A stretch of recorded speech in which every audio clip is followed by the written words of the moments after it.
Okay. Welcome, everyone. Thank you very much. You can be seated. All right. I hope everyone has had a pleasant week and a pleasant weekend. We've got the work week started, and we're moving forward and continue our continuation of the building of our positive character. And welcome to those who are here local and those who are watching us continue. You know, we have a lot of faithful students online that are joining us on Facebook, and also potentially even some new people who might be watching us for the first time. This is a Peaceful Solution Character Education Teacher Certification class, and we are going in this class to help you, to each and every one of us, to develop the skills necessary to not only practice the peaceful solution, but to also be able to teach it to others, whether that's in a classroom environment, a presentation type setting, or whatever the case might be. You know, every single one of us has the opportunity to teach when we're interacting with other people, and we want to make sure that we take advantage of that opportunity to set a positive example. So don't necessarily think, you know, that you have to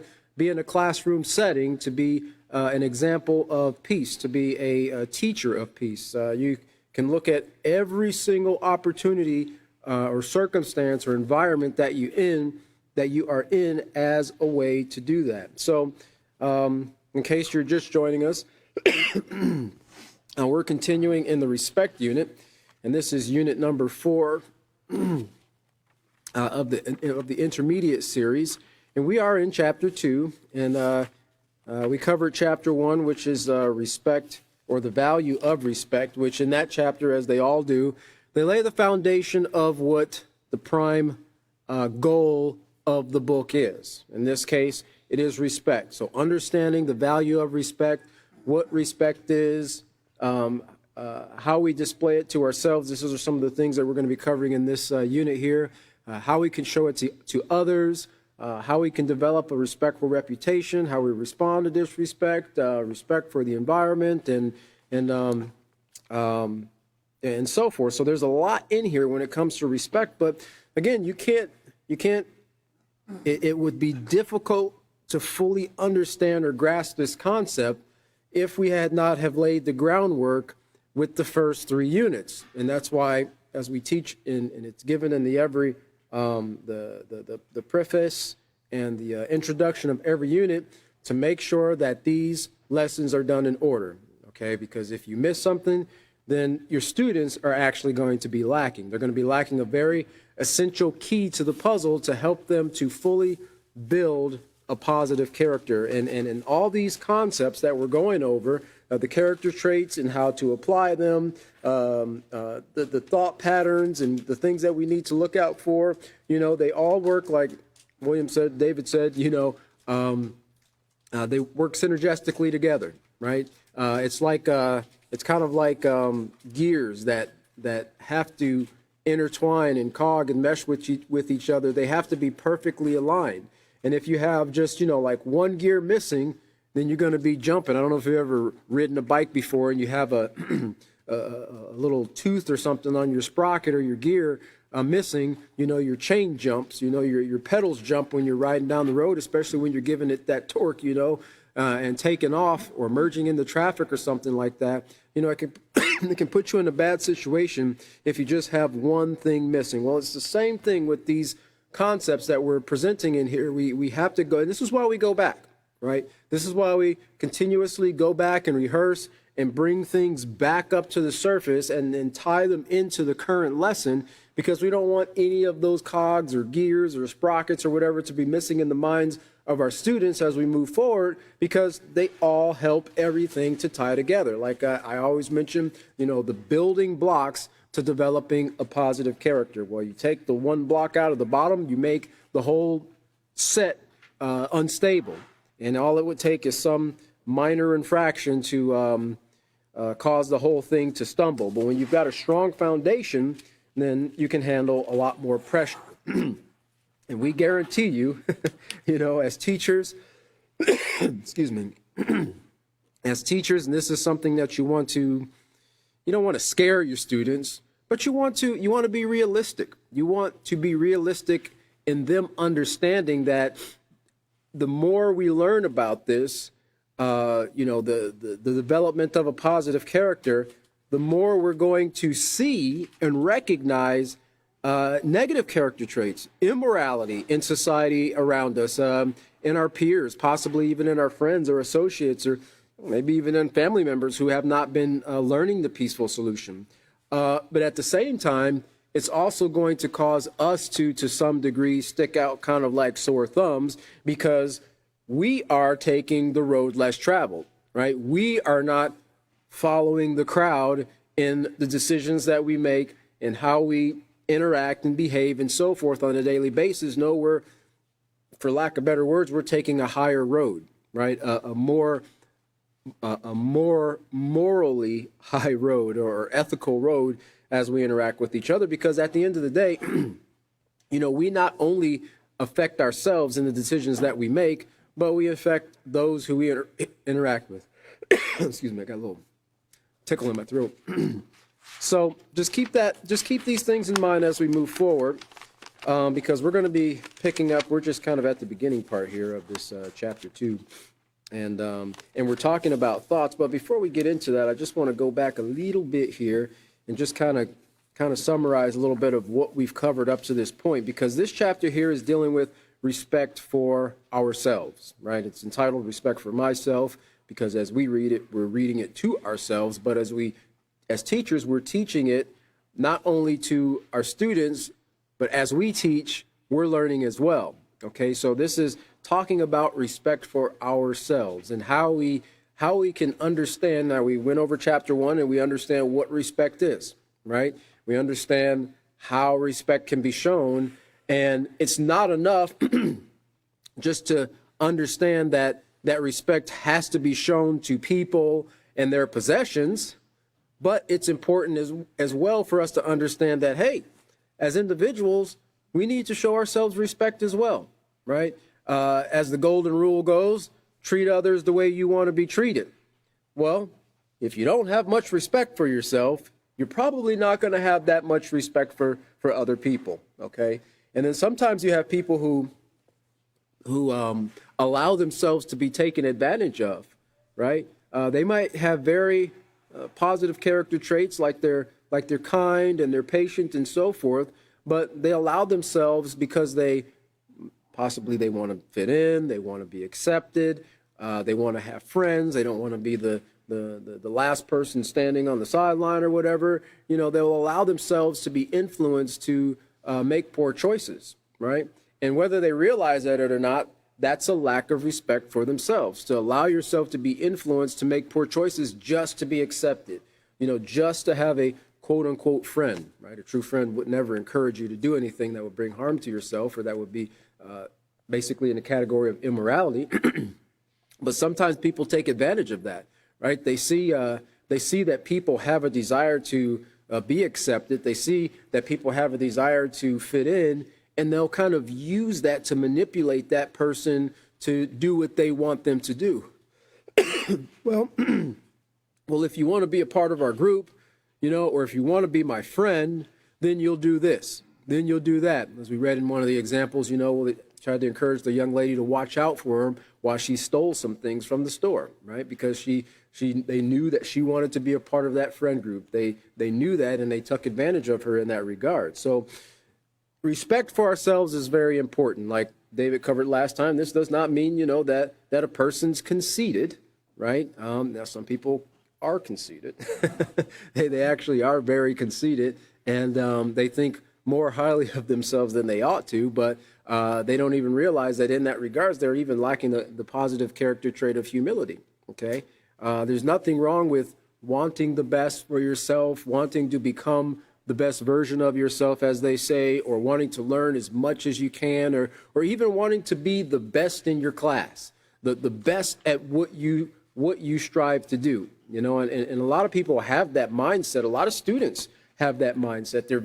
They kind of have a kind of competitive nature, but it's not necessarily always competing with others. It's usually them competing with their own selves to be better than they were the previous year or the previous semester, or to improve from the previous test. And there's nothing wrong with wanting to improve yourself and make yourself more valuable in regards to the amount of knowledge that you have and what you can do with it.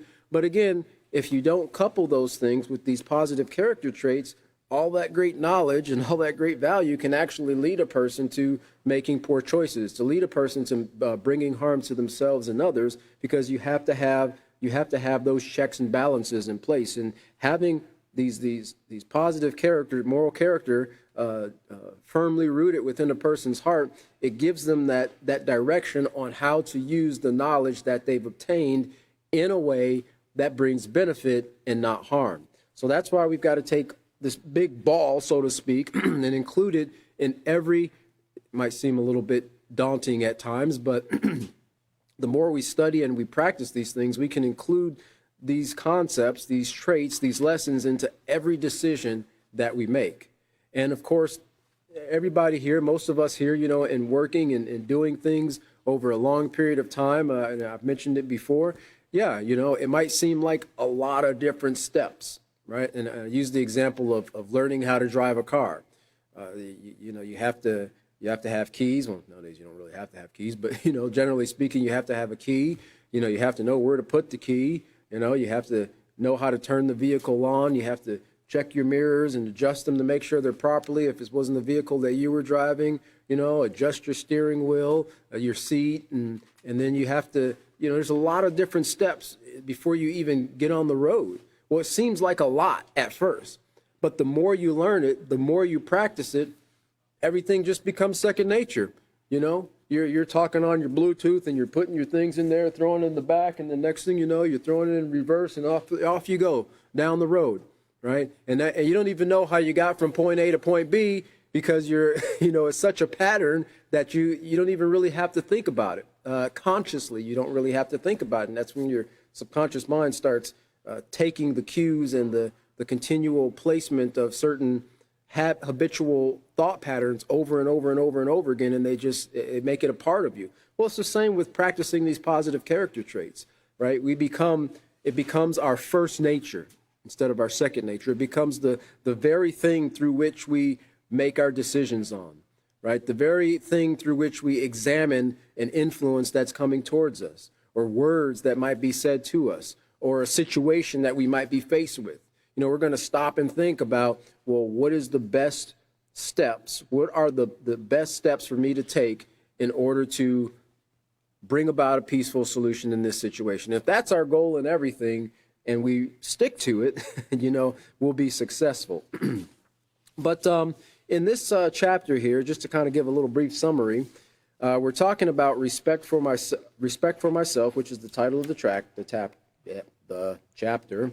And we talk a little bit about having respect and how it will enable us to handle life's challenges in a positive way and avoid making choices that could have a negative impact on your life. Sometimes people make impulsive choices.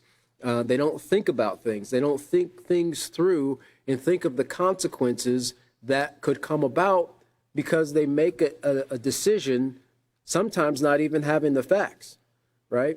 Not having all the facts, or not making sure the facts are correct. They might have some facts, they might have some information, but sometimes that stuff could be hearsay. And they make a decision based on that, and it turns out to be the wrong decision. And some of these things can impact a person for the rest of their life, the opportunities that they have and so forth, sometimes even things that are health related. We talked about self-respect includes controlling your thoughts, feelings, and actions. Now, if you see, this is a theme that we have carried on from the very first unit: thoughts, feelings, actions. Because the demonstration or the evidence of positive character is shown through our behavior. And as we know now, our behavior is the result primarily of our thoughts. Okay? If we value positive character traits, then we're going to do things to feed ourselves with knowledge, information, that will in turn feed our thoughts, which will in turn direct our emotions in a way that don't lead to poor choices, right? Or at least be able to bring our are emotions under subjection. Because just because you have a negative emotion, just because you're involved in a conflict and as a result of embarrassment or frustration or fear you become angry, it doesn't mean that that negative emotion has to lead to negative behavior. It's just something that's there. And as a person who's educated in these things there, we're able to recognize, okay, yes, I'm getting upset right now at this situation. This is why I'm upset, but this is the course of action that I need to take. And then that comes forth in your behavior. And sometimes that can occur with just in a matter of a few seconds. Sometimes it can occur in a split second. The more we've trained ourselves, the faster it occurs. But the more we do this, our actions will eventually always become positive, always become respectful, always demonstrate self-control. We covered how your self-respect can clearly be seen in your actions. Now, not just self-control or just respect, but your self-respect, right? How they can actually be clearly seen in your actions, the way you conduct yourself, the way you carry yourself, as it's also said. And even as we'll get into the way you dress. These things, as we covered in the previous books, these things actually can send signals to other people about the way you perceive yourself in the environment around you, or how you want the environment around you to perceive you, right? To see you. You want to be respected? Do you want to present yourself as someone who has a great deal of respect, care, and concern for themselves, who has set goals for themselves and are working hard to achieve those positive goals, or just somebody who just doesn't care? They're just floating through life like a piece of dust in the wind, and wherever life will take them, there I will go. Well, people like that, of course they need to be educated, but people like that, they a lot of times end up in pretty bad situations, right? Or they're always getting out of a bad situation. They're trying to step on the brakes because they're in the process of getting ready to get into a bad situation. So, yeah, we do have some control over our lives. We do have some control over the way we present ourselves, okay? and that, we have full control over the way we present ourselves because that comes from within. We also covered how that a person could be prone to making choices that can have negative consequences if they don't have self-respect. The desire to fit in can be accepted without character. The character trait of self-respect can cause you to negatively conform to peer pressure, which, as we've read in Unit 2 and Unit 3, how these things actually, 1, 2, and 3, how these things can actually bring a person to conforming to negatively. Remember that desire to fit in. If that desire to fit in is greater than your sense of morality, right, your respect for yourself or positive goals for yourself, then you can be led to engage in negative activities. Conformity and peer pressure can be both positive and negative, but without understanding the importance of self-respect and practicing it in your life, you could be influenced to make choices that could jeopardize your health and safety. And I'm telling you, and it's your health, your safety, but especially your health, because some things you can do to change your safety. You can, kind of go to a different location that's a little more safe than the other, location, or you can go in your room, your house, and lock the doors and close the windows and then put on the alarm system, and you have a little bit of sense of safety. But, it's not so easy when it comes to health. Sometimes when we get to a certain point in our health because of decisions that have been made, and we reach a point where our bodies are not able to keep up with the consequences of those negative decisions, they say you don't miss the water till the well runs dry, right? We don't miss a lot of these things that we take for granted until they're not there, or they're not there as in abundance as they used to be. Things from joints and, issues with the mind, the liver, different organs, the heart, and so forth. Some of these things might, possibly be because of injuries. Some things are even because of genetics. But in a lot of cases, it's just because people have abused their bodies. They've made choices to bring abuse to their bodies, and some of these things we covered in the risk-taking behaviors with, the premarital sex and the abuse of alcohol, the abuse of the use of illegal drugs, the abuse of legal drugs or prescriptions, things of that nature. People do these things, and everything comes with some type of a consequence, right? And if you pile these things up, eventually, the body is pretty resilient, but it can only take so much for so long of a period of time. Those negative influences can lead to risky behaviors such as those found on page 29, which are some of the things that we covered a little bit earlier here. Let me see if I wanted to go back here. Oh, yeah. That's page 29 there. If you look at page 29 under just the facts, you see some of these risk-taking behaviors.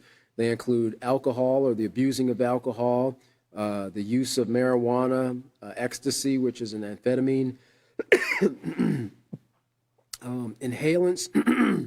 inhalants such as vapors of glue, gasoline, hairspray, and paint thinner, which destroy the fatty tissues protecting the nerve cells in the brain.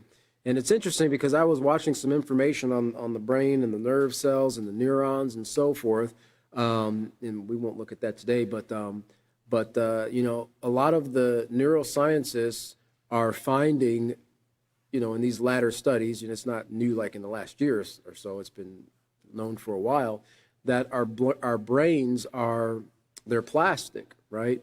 Not like they're made out of plastic, but they're moldable. They can actually grow and shrink depending on the amount of knowledge that you feed it, the amount of new neural connections that are made because you're educating yourself, because you're forming new pathways, right? And as a result, the brain has to form new neurons and connections, and they've got something called, I think we're going to look at it in one of the videos a little bit later, telomeres, and which that talks about the age of a cell. But in your brain, the microtubules and things like that, there's switches that turn things on, and and all these different connections. Your brain actually, like we've covered, like a muscle, can get bigger and stronger. Not necessarily that it gets so fat, you gotta wear bigger hats or anything like that, but it actually becomes stronger the more we use it, okay?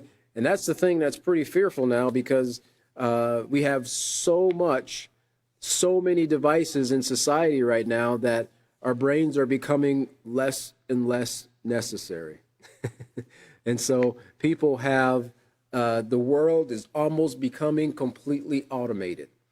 You don't have to add anything. You don't have to look up a telephone number. You don't even have to drive your car. Every now and then you see the news, they come on, and there's somebody who was recording somebody while they're driving down the highway, and the driver of the car was asleep because it was in, autopilot mode or whatever, right? Everything has become so automated that the human element is being taken essentially out of living. And we've seen this over the last, 50 to 80, 90 years, as this technology has really been on an uphill swing. It's all done to make life easier. And there are some things that do make life easier, but, as humans, we need to work. Our muscles need to work. You've seen when astronauts go and they spend a long period of time in space. One of the things that they have to deal with is muscle loss. They have to continuously exercise because they deal with muscle loss and they deal with bone loss, osteoporosis that actually can set in because of a lack of gravity in space. And their muscles aren't really working. They're not doing the things. Just walking is working. Sitting up straight is working. Your muscles, there's a lot of muscles that it's required for you to sit up straight. Okay? Even in keeping your face straight, they say keep a straight face. And it's hard when people tell you to keep a straight face. It becomes even harder to keep a straight face. Do not laugh, right? There's a lot of muscles that's involved. If you've ever seen or experienced, a person who's had, like facial paralysis or a stroke or something like that, a lot of times the muscles will droop because they're not, they're not, the electrical impulses aren't getting there to tighten those muscles to keep them in the position that they need to be. So So, if we don't work our brains in the same way, then eventually they begin to atrophy. Our brains begin to get weaker, and then it becomes oh, uh, what was that? What was that? What's my name again? I can't remember my name. You know, and I'm not just talking about dementia or anything, but it just becomes harder and harder to remember things because we're not using our minds the way that they were designed to be used. So keep those things in mind, and anytime you find the opportunity to actually read a book, read information, read about something that can improve your mind instead of just watching a video, right? You can actually strengthen your mind. The same thing with writing, taking the opportunity to actually use your hand to write something down. It strengthens portions of the brain, particularly the part that deals with creativity and imagination and so forth, which has been on a continual decline even in our children in schools. So it says here, premarital sex is also one of the negative risk-taking behaviors.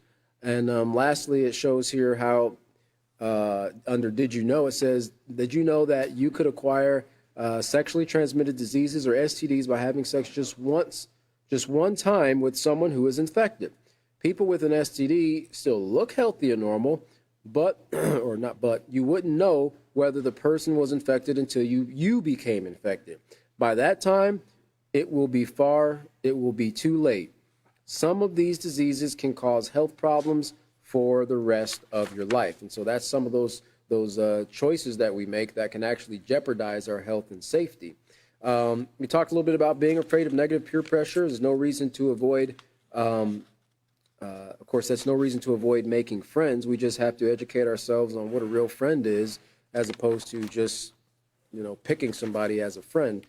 Page 30 talks about that. And I like that information there in it's about the second paragraph there, right next to the boy hanging onto the tree. Actually, positive character branches pointing right at it. It says, a real friend will encourage you to respect your mind and body by not smoking, abusing drugs and alcohol, or engaging in premarital sex. A real friend will warn you of the risk of sexually transmitted diseases and the consequences of unwanted pregnancy. Do not put aside your self-respect and other positive character traits in order to fit in with the crowd. And lastly, it says, make every effort to develop the positive character trait of self-respect. Hang on to it as if your life depended on it. The truth is, it does. All right, and that sums up kind of what, to some degree in this book, what a real friend is or what a true friend is. Remember, they'll encourage you to develop and maintain your positive character and never try to influence you or get you and tug on you and poke and prod at you to do something that you're not comfortable with or to do something that could jeopardize your health and safety. What did we learn? No is okay. Say no and mean it. You don't always have to give an explanation for the reason why you don't want to do something when it comes to people trying to get you to do immoral things. All right. So it says here, understanding these concepts will help us better evaluate ourselves and appreciate who we are as unique individuals. Learning about respect and how it applies to us to develop a positive part. Learning about respect and how it applies to us to develop it as a part of our positive character is also some of the things we covered as well, previous teachers. As we set high standards for ourselves by standing up for what's positive and morally correct, we actually increase our self-worth. We also demonstrate self-respect by being humble and seeking ways to improve ourselves. And one way of improving ourselves is to be aware of our thoughts and the type of self-talk that we engage in, because as we learned in the previous 3 units, thoughts lead to feelings and feelings lead to actions that produce either consequences or rewards based on whatever it is, whatever decision that we make. So let's look at the first here. Let's go back to lesson plan 2D, and we're going to look at procedure 7. It says, tell students that another important aspect of developing self-respect involves controlling their self-talk or what they say to themselves and about themselves. Have students read the sections entitled A Penny for Your Thoughts and optimism, pessimism, and your thoughts on page 33 through 34 of their handbooks. Stress that negative thoughts can ultimately affect their choices and actions. Okay, and so again, we're not wanting to really focus on that, but we want them to be aware of the dangers of negative thought patterns, because it kind of seems like it's kind of a normal thing to go towards the negative thoughts, right? Somebody says, hey, you know, I really need to talk to you. Oh, man, I knew it, I'm fired, right? I'm fired. Yeah. No, I was just going to see if you want to go catch some lunch, you know, later, or, you know, get some lunch. Well, catch lunch, I guess you're hunting for a deer or something, but, you know, get some lunch later, or, go fishing or something like that. Sometimes people, and I think we've possibly even ourselves, have been around people who it seems like everything is negative, right? It's hard for them to see the bright side of things. It's hard for them to see that there can be any benefit in any situation. And I personally, I always try to be optimistic. And it can sometimes be frustrating when somebody's so pessimistic that I have to control my thoughts so I do not become pessimistic in my thoughts regarding that person's pessimism, right? I have to be very careful, because for myself, and I can only speak for myself, it just seems more of a brighter thing to look at the best possible outcome. There's always going to be some worst possible outcome that can be, in a situation. But as teachers of the peaceful solution and positive thinkers, we should always be thinking of the best possible outcome, especially if we have a part in it. Because if we have a part in it, then the outcome should definitely be a positive one, not a negative one, right? We shouldn't be responding to disrespect with more disrespect. You see, so to some degree, we can influence the outcome of a situation by the choices that we make. All right. So if we look back to page 33, or forward to page 33 here, I just want to go back over this here, a penny for your thoughts, as we move into this optimism, pessimism, and your thoughts here. It says another aspect, just reading real quick, of developing self-respect is to be aware of your thoughts. What have you been thinking lately? Are they positive thoughts that help build and maintain your positive character, or are they negative thoughts that make you feel bad about yourself? Whether you realize it or not, you are always talking to yourself. Thoughts run in and out of our minds constantly, and this process is called self-talk. And contrary to popular belief, it is not just crazy people who talk to themselves, or who might be deemed crazy. That's usually a matter of opinion. People who are perfectly sane talk to themselves all the time. All right, and if you look back here, or if you have your notes, go back here really quick to page 40 in the character unit, because part of what our self-talk affects is also our self-concept, okay? And if a person, and this we're going to go back here and remind ourselves as teachers, if a person does not have a healthy self-concept, they're going to be more subject to negative self-talk, right? If they have a negative self-concept, they're going to be subject to more negative self-talk. And you know what? As a result of that, they're going to increase the negative self-concept that they have. So it becomes kind of like a downward spiral that they go into. The only way to change it is to change the way you think, right? Change the way you speak to yourself, and change the way you see yourself. Now this is the effects of character within the family in chapter 2 here, in the character unit. And on the top of page 40 here, it talks about homes, because this is where we can see where a lot of these things start. The process of this self-concept that could lead to negative self-talk actually starts in the home a lot of cases. Not every case, but in a lot of cases. It says, when someone grows up in a home where there is physical, sexual abuse, their self-concept and character development will be affected. Self-concept is the way you see yourself. And it is very important to have a positive self-concept of who you are, because people with a negative self-concept tend to be sad, depressed, angry, and resentful. These emotions can lead to negative character traits such as being hateful, aggressive, and revengeful. These negative character traits often result in violent behaviors. Okay, so we can see that that self-concept can actually be a part. It's like negative self-concept and negative self-talk, they actually feed each other, right?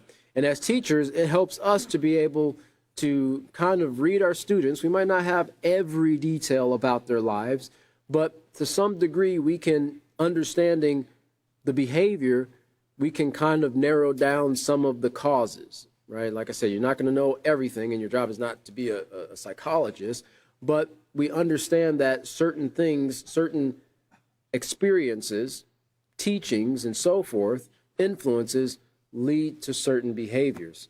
In the self-control unit on page 12, it says, this is under be your own best critic, not your worst critic. And that's on page 12, chapter 1.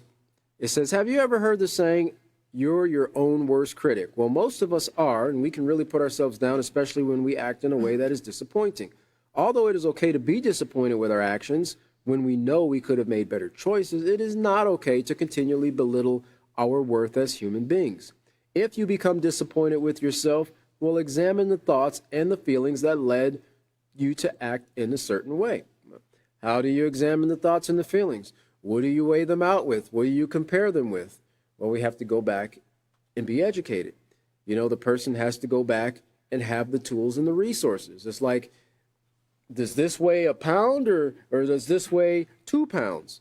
Well, you've got to have a scale to measure it, right? And that's what you get with the peaceful solution. It's your scale to measure if something's positive or negative, if it's right or wrong, if it's moral or if it's immoral.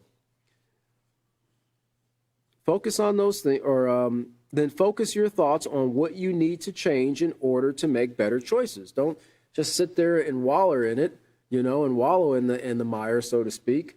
But focus on what you need to do to change, to turn the situation around, to get out of the mud, so to speak. Thoughts like I'm so stupid, I can't do anything right, or it doesn't matter what choice I make, I'm always wrong, are self-defeating. And this is a part of this pessimism, or these pessimistic thoughts, or this pessimistic self-talk that we're going to be talking about here. They will not help you to change or improve. The danger of thinking negatively about yourself is that after a while, you begin to believe it. If you believe that you can't do anything right, then you will put forth no effort in making right decisions. You will continue to repeat the same behavior, the same negative behavior. All right, and that's very true. If you tell a person, well, hey, we're probably not gonna get this done today, you know, but I want you to at least work until 5 o'clock or 5:30, and the person has that thought, well, I'm not going to get it done, so there's really no need to put any effort in it, right? They're not going to really strive to do their best to get it done. Now, that's not with everybody. Some people will say, oh, yeah, I'm going to try to get it done, you know? they're not that they want to prove their boss wrong, but they want to actually, they look at it as a challenge to try to do something, to accomplish something more that might even set the company or the job ahead for the next day. Some people look at things as a positive challenge, and some people look at things as an excuse to be lazy. It all depends on the individual. People who get into the habit of thinking negatively about themselves are more likely, notice here, to get talked into experimenting with risk-taking behaviors, such as the ones we've already covered, premarital sex, drugs, and crime. They tend to have an I have nothing to live for, so I might as well do whatever attitude.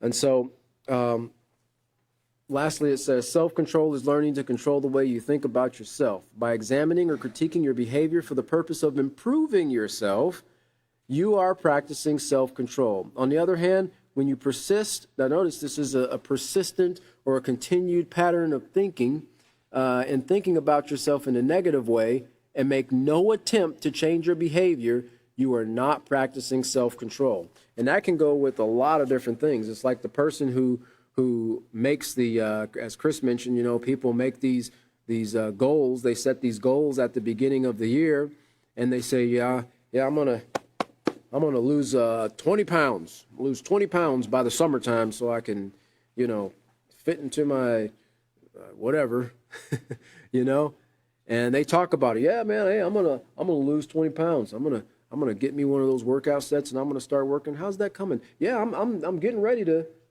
start, eating healthier and more salads and everything, and changing my eating behavior. 6 months later, so how's that going? I'm getting ready to. I'm really thinking about it. I got, it's already half a year. I might as well set it for next year, It's the pessimist, not pessimist, the procrastinator always says, they're getting ready to start something new first thing in the morning. And that, that is a lack of self-control, right? That's not practicing self-control. Well, we need this self-control, and it also translates into what we're covering here in regards to having respect for ourselves and the way we talk to ourselves and so forth. Let's see, it says negative thoughts will lead to negative self-talk or self-criticism, which we just talked about here on page 12 in the self-control unit. We process our feelings within our minds. And the mind is more than just what's up here, it's also in your heart. For instance, what do you say to yourself when you make a mistake and you feel terrible about it? Do you call yourself stupid? Do you say, I can't do anything right? Well, the problem with negative self-talk is that after a while we begin to believe what we tell ourselves. What did we just cover here? The self-control. You see all these things tie together? Since thoughts lead to actions, negative self-talk can lead to, of course, negative actions. Negative self-talk can leave you vulnerable to the influences that lead to risky behavior. Whether or not you recognize your own value determines much of your self-worth.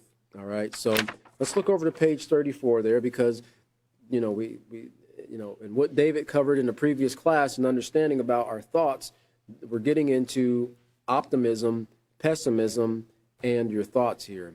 It says here on the page 34, optimism, pessimism, and your thoughts. Although thinking positively is important to how you treat yourself and others, many people must learn how to be optimistic, positive thinkers, right? Because it's not necessarily something that comes naturally. Seems like it kind of starts off that way when we're children, and then we get slammed right into life. And the environments around us, it's filled with a lot of negativity. And so the innocence and the optimism of our youth, and of course your environment plays a lot in that. Like if a parent was to tell a child, hey, you can accomplish anything that you want to accomplish, right? You just have to learn, those particular, that particular knowledge in order to do it, and then, put forth the effort to do the very best you can. Well, they're going to have kind of more of an optimistic way of thinking about setting and achieving goals. On the other hand, if a parent's always telling the child after they express their goals and their desires, you'll never do that. You're going to be just like your old man, Or, oh, yeah, no, that's never going to, our family's never accomplished anything like that. Eventually, the child's going to probably start to believe it, right? And it becomes to this point of, well, why should I put any effort in doing it anyway, right? Pops and granddad, they never accomplished anything, so I might as well just keep it in the family. And that becomes a rut that people can get in that regards too.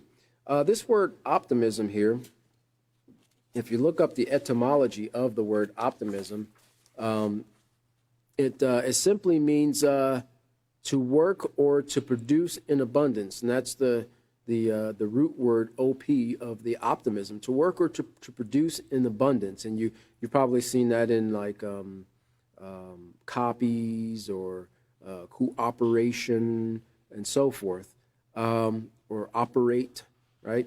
It says here also, it says doing great work. Opus is a labor, a work, or exertion. To start work, to practice, to honor, to exercise, to practice. It also means to perform or power. Now, when we're talking about optimism, or it actually goes back to the word optimum, it means the best possible environment for work to get done, or for the energy or the efforts or the exercise that's being performed to be successful. So when a person is optimistic, it doesn't mean that they're, sometimes people look at optimistic people as naive, right? Oh man, everything will work out. We just have to stay focused on the things we've learned in the peaceful solution and move forward and putting those things into practice. Man, you're naive. Yeah, you don't know anything about life. You've been at home all the time. You've been having your heads in those books reading, y'all. You need to get out here where all the real stuff is taking place.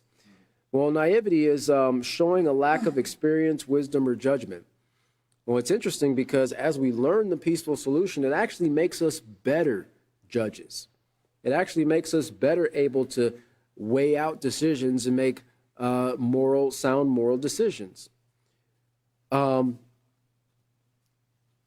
So think about that in regards to optimism, because that's what we're striving for. It says being optimistic is a positive character trait that will enable you to expect the best possible outcome from a situation. Optimistic people are hopeful and encouraging to themselves and others. So being optimistic is a positive character trait. Optimism is a positive emotion, right? A positive emotion. That is what optimism is. Just like pessimism is a negative emotion. But when a person is optimistic, they display these positive emotions, okay? So you kind of see the behaviors and the characters and how they relate to each other and how they go hand in hand. It's interesting because optimism has kind of transcended into even the scientific world. How many of you have heard of the term placebo, or the placebo effect? Right? It looks like placebo, right? But it's actually spelled or pronounced placebo, Placebo. And this is actually from this article here. Just want to make sure. Yeah, this is from health.harvard.edu. And they talk about the power of the placebo effect. It says, treating yourself with your mind is possible, but there is more to the placebo effect than positive thinking. Your mind can be a powerful healing tool when given the chance, and the idea that your brain can convince your body a fake treatment is the real thing, the so-called placebo effect, and thus stimulate healing has been around for millennia. Now, scientists have found that under the right circumstances, a placebo can be just as effective as traditional treatments. Probably cheaper too. The placebo effect is more than positive thinking. Believing a treatment or procedure will work. It is about creating a stronger connection between the brain and body and how they work together. Now, they're seeing this from a scientific standpoint. The person who's experiencing the placebo effect, it's just, yep, I believe this is going to work. I think this is going to work. The doctors told me it's going to work. So in my mind, in their mind, it's working. It says, this was said by Dr. Ted Kapchuk of a Harvard affiliate Beth Israel Deaconess Medical Center, whose research focuses on the placebo effect. Placebos won't lower your cholesterol, he says, or shrink a tumor. Instead, placebos work on symptoms modulated by the brain, like the perception of pain. Placebos make you feel better, but they will not cure you, says Kapchuk. They have been shown to be most effective for conditions like pain management, stress-related insomnia, and cancer treatment side effects like fatigue and nausea. And it's interesting because we've actually seen some other studies, I don't have it here with me, where those placebo effects actually did bring about permanent changes in a person's physical body as well. You also could see that in regards to suggestive hypnosis, hypnotherapy, and things of that nature. All right, so let's look at the second paragraph there. It says, pessimism, on the other hand, is a negative character trait. A pessimistic person will always see what is wrong in a situation. He usually has a problem with almost everything and jumps to conclusions without getting all the facts. All right, and this is one of the very first character traits that we talk about in pretty much all the units here, is getting the facts, making sure they're correct, even getting the facts about how your negative way of thinking can affect you or impact not only your mind, your behavior, but your health as well. In fact, I want to back up a little bit. If we can play the video on optimism and the benefits of it. Optimism is good for your health. There's two different aspects that we need to talk about. One is the behavioral side of things. The other is the physiology that changes with the positive mindset. Dr. Richa Sood says optimistic people's behavior often includes taking charge of their health. They're going to read about what makes me healthy and maybe start eating healthy. They want to go to the gym and do their exercise and maintain their weight. The physiological aspect of not being optimistic can be measured. The association between pessimism and inflammatory markers in the body is very strong. Inflammation increases your risk of heart disease and other issues. Pessimism also affects cell aging. You see, chromosomes are capped with what are called telomeres. The longer the telomere, the younger the cell. So it's a marker of cell age. Chronic stress shortens the telomeres. Pessimism shortens the telomeres. The good news is that if you work to be more optimistic, you may improve your overall health. For the Mayo Clinic News Network, I'm Vivian Williams. All right, so there is some benefits to being optimistic, and even when you couple it even with setting your goals and being optimistic about the goals you set, like they just said there, you're more likely to achieve them. If you set goals and think you can't achieve them, then you're kind of kicking yourself in the shin there. So that it's not just the physical or not just the emotional aspect of things, but that optimism can actually affect us positively in our health as well. Pessimistic people, we'll go back to page 34 here. Pessimistic people are negative thinkers. Negative thinkers. According to the National Science Foundation, an average person has about 12,000 to 60,000 thoughts per day. I won't ask you for a test next class to see if you can count every thought you have, because just the fact of you counting that would equal one at least. But think about that, 12,000, and William covered that, the decisions that we make. He covered decisions, but think about the thoughts that we have in our minds that aren't even require a decision. 12,000 to 60,000 thoughts per day. Of those, 80% are negative for most people. 12,000 to 60,000 thoughts per day. And of those, 80% are negative and 95% are repetitive thoughts. So it's not always new things that are coming into your mind. A lot of times we rehash things over and over and over and over again. Are they mad at me? Did I say something? Did I miss doing something? Was I supposed to do something yesterday? Man, I'm so stupid. Why can't I remember? And we rehash things over and over and over in our minds. So, 60,000 thoughts, 95% of them are repetitive thoughts. We kind of go over the same thing every day. They say, same thing, different day. All right. If we repeat those negative thoughts, we think negative way more than we think positive. So with that knowledge, and it takes a lot of effort at first. The first time you curled that, 200-pound dumbbell, right? Everybody? No? Okay. We'll start it at 5 then, 5 pounds. The first time you did that, it was hard. It was difficult, right? And you tried to keep a straight face and not look like you were straining and that your vein was about to pop out of your forehead. But you did it. You eventually did it. And over a period of time and repetition, it became easier and easier. Well, it's the same with being aware and mindful of our thoughts. It takes a lot of effort, and it can seem like it can be very overwhelming, not that you have to scrutinize every thought, but a lot of these things, they affect the way we feel. And so when we're recognizing certain things affect the way we feel, then we have to take a look at that thought, because we know that those feelings can eventually lead to actions if we don't bring those things under control. So it just adds a little bit more to our plate. But again, like I said, the more we repeat these things over and over, the easier they become. You know, the more repetitive they are in our lives, it becomes like an automatic response. In regards to negative thinking here, it says negative thinking can contribute to problems such as social anxiety, depression, stress, and low self-esteem. The key to changing your negative thoughts is to understand how you think. And this is interesting because this is the exact same thing the Peaceful Solution says. And this is from scientific research, you know, doctors and psychologists and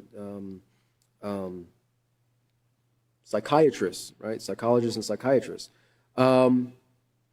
And so it says the key to changing your negative thoughts is to understand how you think and the problems that result. Then use strategies, as we found here and as we've been presenting in the Peaceful Solution, to change these thoughts or make them have less of an effect. Our thoughts, they say, emotions and behaviors are all linked. Same thing we're learning here. Science is just backing it up. So our thoughts impact how we feel and act. So although we have unhelpful thoughts from time to time, it's important to know what to do when they appear so we don't let them change the course of the day. Our day, explains Rachel Goldman, PhD, a psychologist and clinical assistant professor at the NYU School of Medicine. All right, so let's back here to Peaceful Solution on page 34. It says, a pessimistic thinker has a tendency to feel badly about himself and the world around him. Pessimistic people are negative self-talkers and are more likely to find external ways to try to make themselves feel better. You know, and that's an important point that, you know, as teachers, we can point out to our students, because those risk-taking behaviors that we talked about, those are external ways that people use to make themselves, to try to make themselves feel better. It's like a person who gets depressed, and what do? They like to get drunk, or they like to, you know, smoke a little marijuana or do a little cocaine or whatever. And at the time, everything's peachy, right? They're not thinking about their problems. But what occurs when they come down off that high?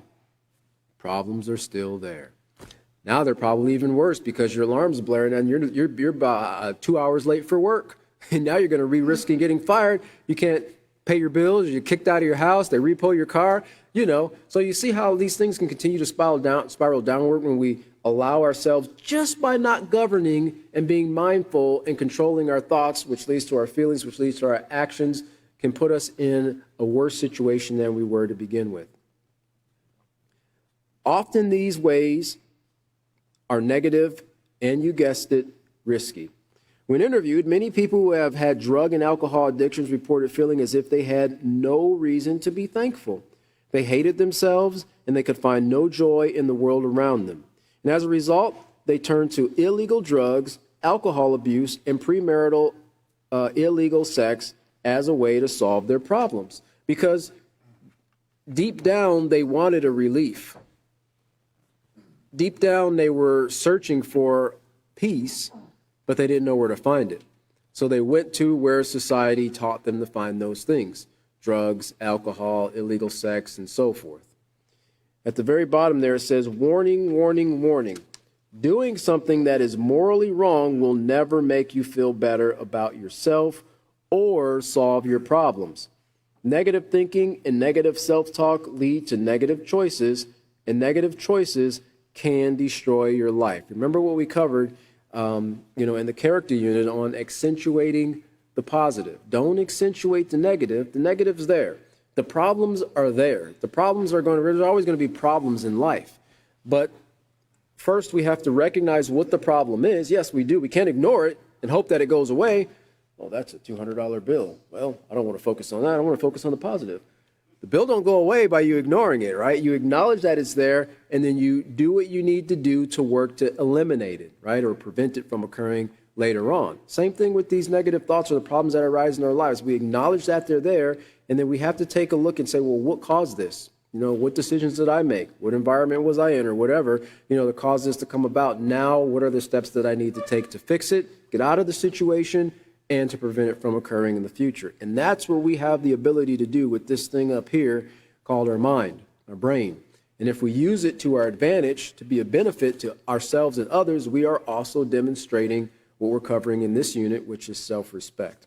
So we're going to stop on page 34, and David will pick up on page 35 in the next class under Think About It, or maybe go back and refresh a little bit. For your knowledge, the next class will be this upcoming Wednesday, 2/15/2003, 5:30 Central Standard Time. Thank you all for coming, and we look forward to seeing you later in the week. Have a wonderful evening.